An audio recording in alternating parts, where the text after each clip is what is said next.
बिस्मिल्लाहिर्रहमानिर्रहीम। आप देख रहे हैं हालात। मैं हूं सईद चौधरी। आज दो तीन मौज़ूआत हैं जिन पर बात करनी है। एक तो वही सुप्रीम कोर्ट का मामला है कि 2 रुकनी बेंच ने सो मोटो लिया था साफ़ियों वाले इशू पे, और 5 रुकनी बेंच ने फिर अपना एक सो मोटो लेके उसको मार्ज इल्तवा में डाल दिया उस प्रोसीडिंग्स को। और फिर उसके जवाब में काजी फायज़ ईसा जो बेंच के सरबराह थे सो मोटो लेने वाले 2 रुकनी बेंच के, तो उन्होंने ख़त लिखा है लंबा चौड़ा चीफ जस्टिस पाकिस्तान को।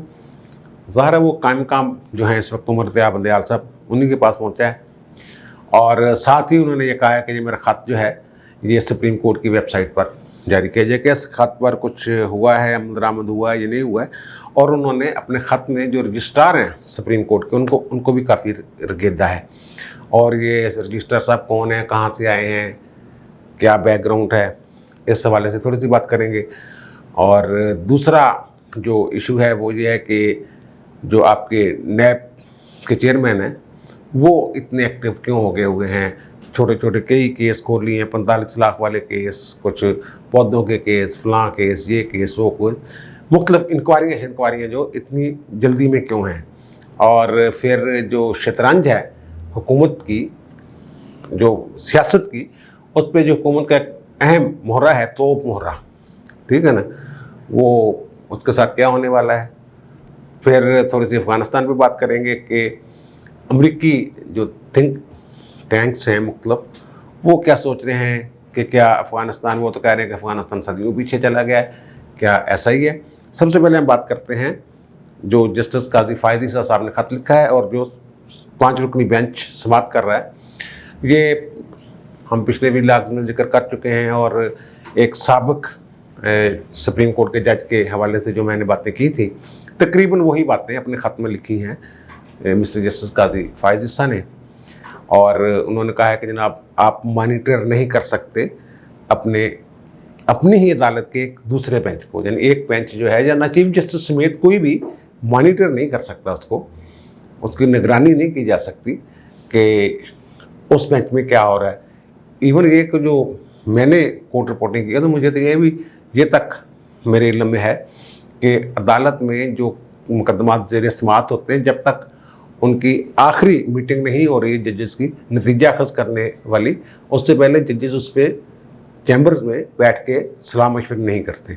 लेकिन इस मामले में कुछ हुआ है, और उन्होंने अटॉर्नी जनरल ने 97 वाले ये मुकदमे की दौर की बात की है कि सज्जाद अली शाह साहब वाला दौर था कि एक बेंच जो है वो जो 58(2)B को कलअदम में जो तरमीम थी उसको कलअदम कर रहा था, बहाल कर रहा था, यानी 58(2)B को, और दूसरा उस बेंच के फैसले को कलअदम कर रहा था। फिर कोयटा बेंच वाला मामला आ गया था, आपको याद होगा कि सज्जाद अली शाह की जो तकर्री थी बतौर चीफ जस्टिस, वो उस बेंच ने कलअदम कर दी थी। फिर सैयद जमाल सदीक की और ये वो बड़े रोले शोले, वो तो खैर एक तारीख की बातें हैं।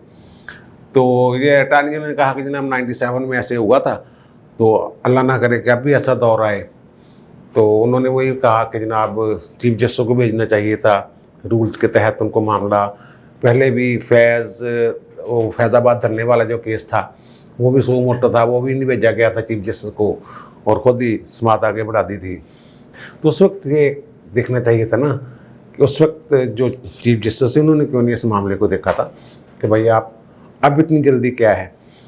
और जो रजिस्ट्रार के बारे में हमारे जस्टिस काजी फायज़ ईसा साहब ने नोट लिखा है, उन्होंने कहा जनाब वो सरकारी अफसर है, आधार पे लिया है आप लोगों ने, और वो ख़ुद को जज समझ रहा है और आईनी माहर समझ रहा है।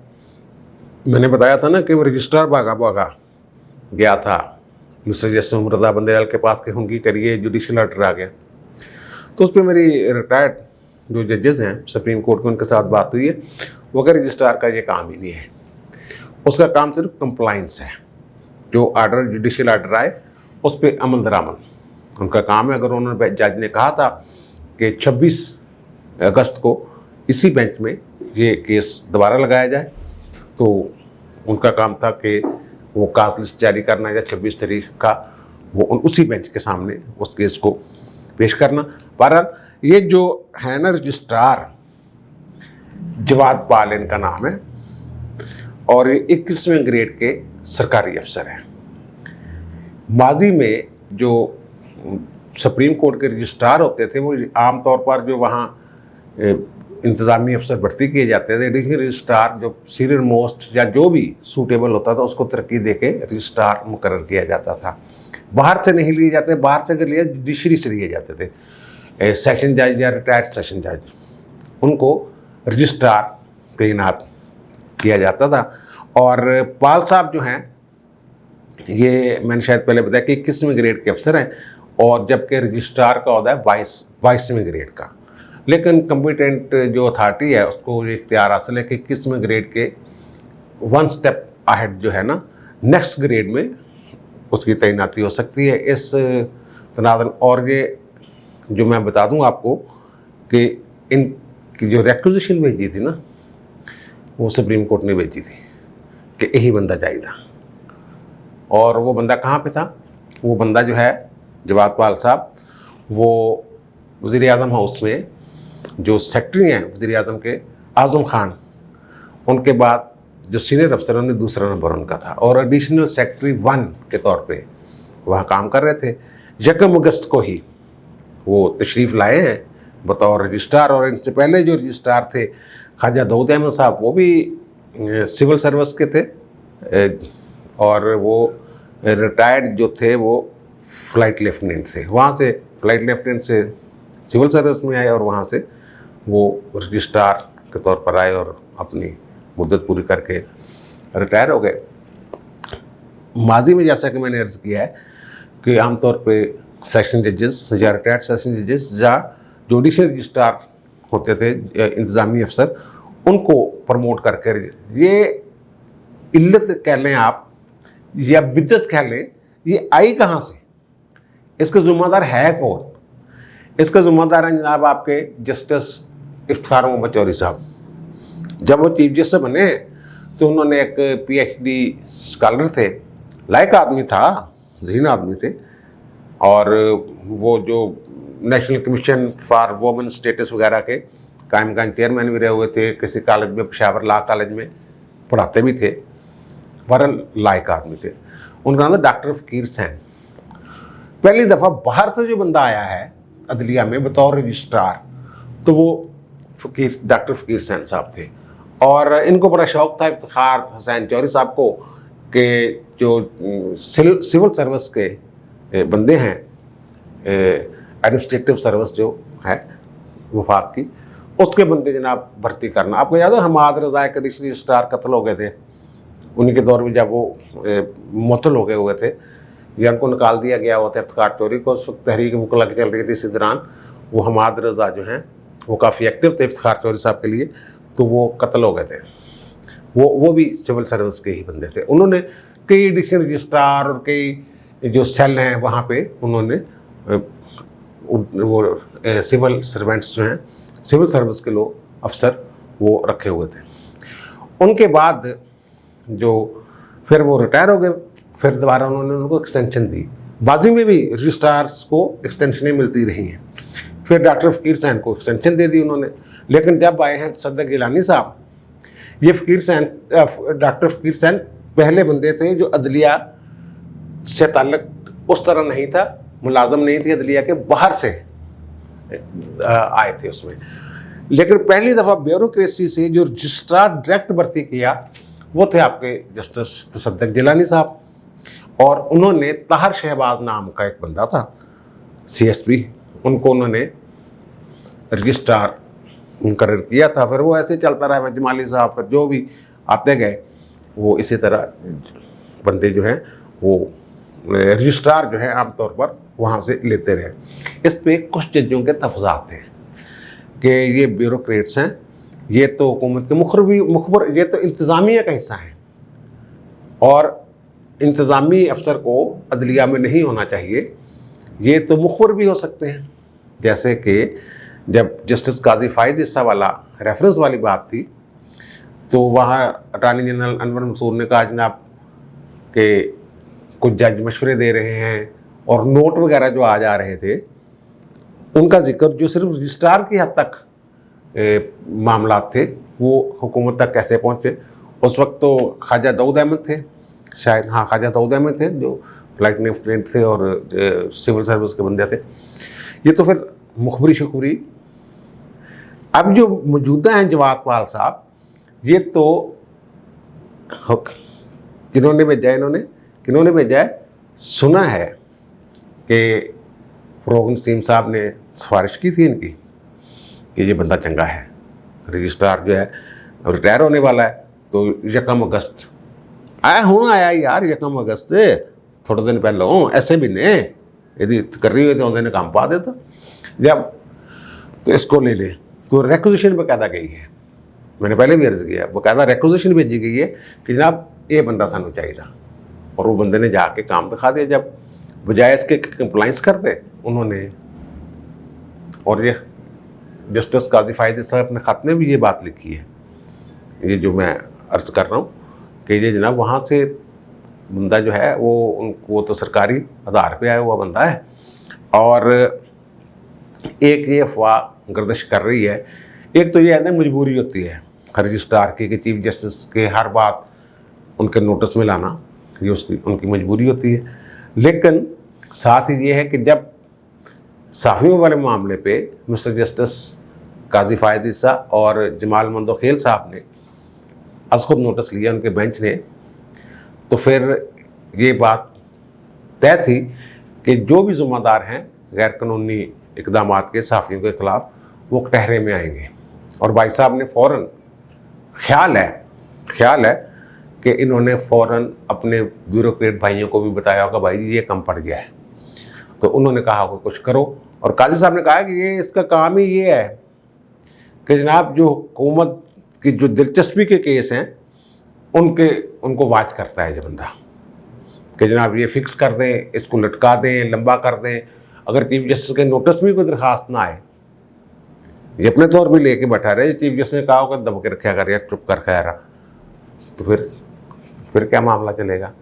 वो खैर अब 5 रुकनी बेंच ने कल पे वो मामला चला गया, देखें क्या बनते। उन्होंने उमर साहब बंदयाल साहब ने, जो हेड ने, उन्होंने कहा तो है कि हम देखेंगे कि जो सुओ मोटो लिया है, अगर ठीक लिया है, तरीक़ाकार ठीक है, गुंजाइश निकलती है, तो हम हो सकता है इस केस को दोबारा उसी बेंच में भेज दें। हम तो हाथ जाते हैं, वो जो भरोसा है पूरी अदलिया पे, पूरे अदारे पे होना चाहिए। उन्होंने आज फिर दुख का इज़हार किया इस तनाज़र में कि जनाब साफ़ियों ने पूरे अदारे पर भरोसा करने, एतमाद करने के बजाय एक बेंच पे या एक जज पे किया है। वो कहते ये बात चीज़ नहीं होनी चाहिए वगैरह वगैरह। उनका जो रवैया था आज बंदयाल साहब का, वो कदरे बेहतर लग रहा था माजी की निस्बत। बहरहाल ये जवाद पाल साहब जो हैं रजिस्ट्रार, ये 3 साल के लिए डेपुटेशन पे आए हैं, तो देखें 3 साल पूरे करते हैं या क्या होता है क्या नहीं होता। बहरहाल उन्होंने जो रिटायर्ड जजेज हैं वो कहते हैं उन्होंने एक्सीड किया है अपनी पावर से आगे बढ़ के। उन्होंने वो चीफ जस्टिस को जाके कोई समरी सुमरी लिखी है, लेकिन दूसरी तरफ जो हमारे ज़राए हैं सुप्रीम कोर्ट को, वजह कहने उन्होंने ज़बानी बताया था ये काम चीफ जस्टिस पाकिस्तान को कि जनाब ये ऑर्डर आया, तो उन्होंने उनको गाइड किया किस तरह का एक नोट बना के लाओ। वो नोट बना के लेके गए, तो जिस पे फिर ये फुल बेंच बना। तो अब हम आते हैं इससे अगली जो बात मैं कर रहा था कि वो क्या एक्टिव हो गए नैब के चेयरमैन। एक्टिव तो खैर वो पहले ही थे, अब बहुत ज़्यादा तेज़ी के साथ छोटे छोटे केस जो भी आता है फटाफट उनकी इंक्वायरियाँ और फटाफट मंजूरी। मसला ये है कि भाई साहब के रह गए दिन थोड़े। इन्होंने अक्टूबर में 10 अक्टूबर को इसी साल फारग हो जाना है अपने। ये अक्टूबर 2017 को इन्होंने ओहदा संभाला था चेयरमैन नैब का, जस्टिस जावेद इकबाल ने, और ये 10 अक्टूबर 2021 को इनका आखिरी दिन है। वो चाहते हैं कि उससे पहले कोई 5, 7, 10 केस जो हैं अपोजिशन पे मर्जी के, खासतौर पर नून लीग वालों के खिलाफ, वो मंजूरी दे जाएँ, रेफरेंस दायर कर दें, बाद में देखी जाएगा की होएगा। ये वो मोहरा है शतरंज का जिसे कौमों ने बड़ा नचाया है। वो एक साहब कह रहे हैं ये फीला है, एलिफेंट फील, वो होता है ना, वो टेढ़ी चाल चलता है शतरंज पे। प्यादा होता है वो एक चाल चलता है, एक खाना, और एक घोड़ा होता है, घोड़ा जो 1.5 चाल 2.5 चाल चलता है। वो एल की शक्ल में एल बनता है, उसकी चाल जो थी। और वो घोड़ा जो है नाच नूच भी लेता है, उसको अगर कोई नचाना चाहे तो नाच लेता है। तो ये उस शतरंज पे घोड़े का किरदार था इनका, यानी कि जंप करके इस खाने से उस खाने में, फिर एल बन के ढाई चाल इधर ढाई चाल उधर, कभी उस चाल के अंदर जो काबू आ गया, एक के सर के ऊपर से गुजर गए, दूसरे के ऊपर जंप कर दिया, ये इनका काम था। अब वो बातें हो रही है कि एक्सटेंशन को हो नहीं सकती क्योंकि नैब ऑर्डिनेंस का सेक्शन 6 है, वो ये कहता है कि 4 साल के लिए तकर्रर होगा इनका जो भी होता है ये मुछंदर नैब का चेयरमैन, तो 4 साल के बाद एक्सटेंड नहीं हो सकता, वो एक्सटेंडेबल नहीं है। और इसका जो चेयरमैन नैब के तकर्रर के लिए सदर जो तकर्रर करता है वो अपोजिशन लीडर कौमी असम्बली में और वज़ीर-ए-आज़म के साथ मशावरत के साथ, और मीनिंगफुल मशावरत, मौसर मशावरत।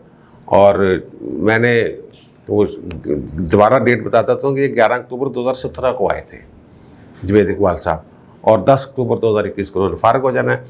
अगर ये नहीं होता, चेयरमैन का मामला तय नहीं होता, दोनों में इत्फाक नहीं होता, तो फिर जो नैब ऑर्डिनेंस है वो कहता है कि जो डिप्टी चेयरमैन है वो एक्टिंग चेयरमैन के तौर पर काम करेंगे। और डिप्टी चेयरमैन है हुसैन असगर साहब, वो 2019 में आए थे अप्रैल में, और उनका होता था 3 साल के लिए, उन्होंने रहना है अप्रैल 2022 तक। अगर अप्रैल 2022 में वो भी चले गए घर तो फिर क्या होगा, अप्रैल तक तो चलो काम चला लेंगे। और वो कहते हैं कि मकबूल आदमी है, वो सिकंदर सुल्तान के बैचमेट हैं, जो हमारे चीफ इलेक्शन कमिश्नर हैं और आईजी रहे हैं गिलगित बल्तिस्तान में।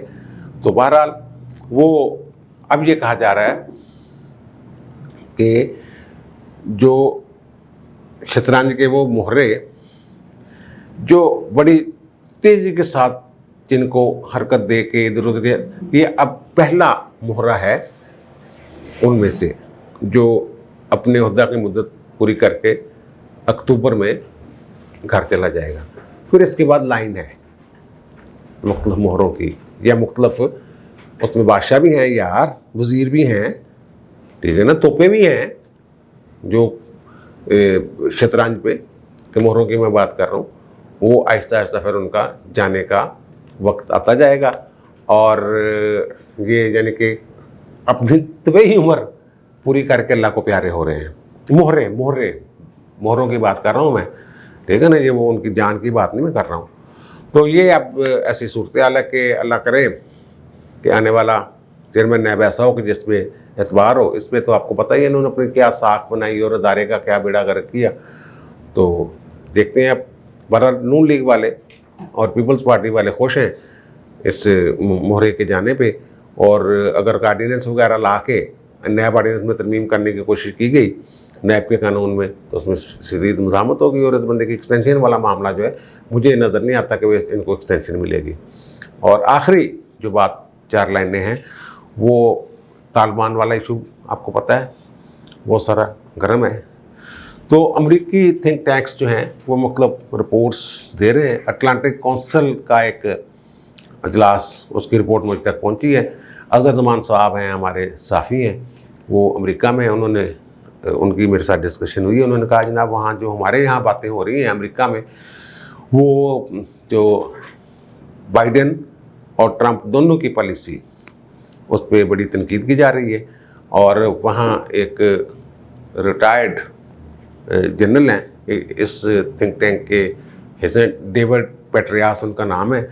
उन्होंने कहा जनाब 200 साल पीछे चले गया अफ़गानिस्तान, बल्कि सदियों 200 नहीं, सदियों पीछे चला गया, 10-20 साल नहीं। और उन्होंने जो मलबा डाला जा रहा है वहाँ, वो पाकिस्तान पे बड़ा मलबा डाला जा रहा है। वो कह रहे हैं कि जनाब ये जो दीगर असबाब हैं तालिबान की, जो तेज़ी के साथ फतूहात हैं और उनके मजबूत होने की, और जो अफ़गान फोर्सेज हैं उनकी पुस्पाई की, वो कहते हैं पाकिस्तान। वो कहते हैं कि ये जो तालिबान है ये पाकिस्तान के शुमाली इलाका जाते और बलूचिस्तान में इनके कैंप थे, उनके बकौल। हम नहीं मानते इस बात को, मेरा ख्याल है भी नहीं थे। और पनाहगाहें कैंपनी पनाहगाहें थी और वहाँ ये हमला करने की तैयारी करते रहते थे। और फिर जब मौका मिलता था वो अफ़गानिस्तान में आके ये वारदातें करते थे। वो उन्होंने वो भी जिक्र किया जो पाकिस्तान में लीडरान तालिबान के रहे हैं, वो तो खुल्लम खुल्ला थे, वो तो खुफिया थे ही नहीं। और वहाँ जो बात की जा रही है वो ये कह रहे हैं कि तालिबान जो हैं ये इनकी डिप्लोमेसी जो है वो बेहतर हो गई है, लेकिन इनकी सोच वही है जहाँ पे ये आज से 20 साल पहले खड़े थे, उसी सोच के साथ ये खड़े हुए हैं। और वो ये कहते हैं, अमेरिकी थिंक टैंक्स वो ये कहते हैं कि इनको बड़ी तादाद में ऐसे लोग मिल जाते हैं जो इस्लाम के नाम पर वो सब कुछ करने के लिए तैयार हो जाते हैं जो इस्लाम में है ही नहीं। ये बड़ी अहम बात है। इसका मतलब वो सोचते हैं कि पाकिस्तान ये जो तालिबान है या इनके साथ जो मिले हुए लोग हैं, इस्लाम की तालीमात कुछ और हैं और ये कुछ और कर रहे हैं। ये जो अटलांटिक काउंसिल है ना, इसकी रिपोर्ट ये है तालिबान के बारे में, ये कह रहे हैं जनाब ये मसलहत से काम ले रहे हैं, असल में इन्होंने करना वही है जो इनके दिल में है। और वो ये कहते हैं कि जनाब जिस तरह सरमायाकारी की है और जिस तरह वहाँ तमीर नौ के लिए जिस तरह ये गए हैं, मैंने कहा बाइडेन तो कह रहा था कि जनाब हम तमीर नौ के लिए वहाँ गए नहीं। तो उन्होंने कहा क्यों नहीं गए जनाब, जो ख़वातीन डेवलपमेंट प्रोजेक्ट और ये वो हकूक़ इंसानी के कई प्रोजेक्ट्स और फिर 23 खरब डॉलर कहाँ लगा दिए इन्होंने। वो कहते हैं तमीर नौ के लिए गए थे, वहाँ और क्या करने गए थे। वो नहीं मान रहे इस बात को हुकूमत की, जो थिंक टैंक वाले हैं। और उन्होंने कहा कि जनाब ये मसलत से काम ले रहे हैं तालिबान जो हैं, जो उतनी देर तक उनके पाँव मजबूत नहीं हो सकते काबुल में जब तक वो ये शो ना करें कि हम ऐसे। उन्होंने कहा जनाब वो जो दोहा मुज़ाकरात में जो वादे करते थे वहाँ को छोड़ते, उसका मतलब यह था टाइम गेन कर रहे थे ये अमेरिका से, और टाइम गेन करके पाकिस्तान में वही जो उन्होंने बताया कि यहाँ इनकी पनाहगाह थी और यहाँ से दोबारा जाते थे। और फिर वो कहते हैं कि जनाब इन्होंने अपने ख़ुद को कैमोफ्लेज किया हुआ था, अपने मुजाहिदीन को पता नहीं चलने दे रहे थे अमेरिका को। तो अमेरिका एक तरफ कहता है कि ज़मीन पे जो सुई पत्ता भी हिल रहा होता है तो वो हमारे सैटेलाइट के ज़रिए जो हमें पता चलते थे, अगर वहाँ उनकी मूवमेंट का उनको पता नहीं चल रहा था। तो खैर वो इस तरह की बातें वहाँ अमेरिका में हो रही। हो सकता है वो थिंक टैंक के जो लोग हैं, जो अरकान हैं, वो हुकूमत मुखालफ हों, लेकिन वो अज़र ज़मान साहब ने कहा कि नहीं वो गैर जानबदार लोग थे। अब देखें आगे क्या बनता है। उनकी बात किस हद तक ठीक है, लेकिन जो हमारी इतलात हैं और जो पाकिस्तानी हुकूमत है वो तो पुरुम्मीद है कि तालिबान जो हैं वो अगरचे उनके ख़यालात वही हैं शरीयत के हवाले से, और शरीयत के हवाले से शरीयत के नफाज की बात करना मेरा ख्याल कोई बुरी बात भी नहीं, लेकिन अगर असल शरीयत असल वाली वो नहीं कि इस्लाम के नाम पे वो सब कुछ करना जो इस्लाम में है ही नहीं। ये सारा देखें आप उनके किस करवट बैठता है। दुनिया ये भी नहीं चाहती कि अफ़गान अवाम जो है वो भूखे मर जाएँ, उनकी इमदाद इस तरीके से बंद कर दी जाए। वो तो पहले ही आपको पता है कैसे ज़िंदगी गुजार रहे हैं। और दूसरी तरफ वो तालिबान पे जो थिंक टैंक्स हैं वो प्रेशर ग्रुप्स कह लें आप, वो हुकूमत पे कुछ उनको जो प्रेशर या दबाव डालने के लिए जो भी वो स्कीमें बना के दे रहे हैं, वो कहते हैं तालिबान काबिल एतबार नहीं है कि जनाब ते इन्हां ते एतबार ना करना। अगर काबुल में इनके कदम जम गए और इन्होंने मुखालफिन को दबा लिया तो इस बात से उन्होंने इत्फाक किए। बाइडेन की जो बात है कि दाश जो है, ये एक दाश और तालिबान एक दूसरे के दुश्मन है, ये थिंक टैंक ने मानी ये बात ठीक है। और दाश के ख़िलाफ़ तालिबान जो है अगर अपने वो जो एग्रीमेंट या जो तयशुदा मामलात हैं अमेरिका के साथ अगर उस पर आते हैं तो फिर वो कहते हैं कि ये एक खुशकुन इक़दाम होगा तालिबान का, अगर वो वाक़तन दाश के साथ जो उन्होंने पोज़ किया है या बताया है कि हमारी उनके साथ दुश्मनी है, तो फिर वो कहते हैं ये एक खुशाइंद बात वो कह रहे हैं। बाकी इंशाअल्लाह दूसरे व्लॉग में दोबारा मुलाकात होगी। अल्लाह हाफ़िज़।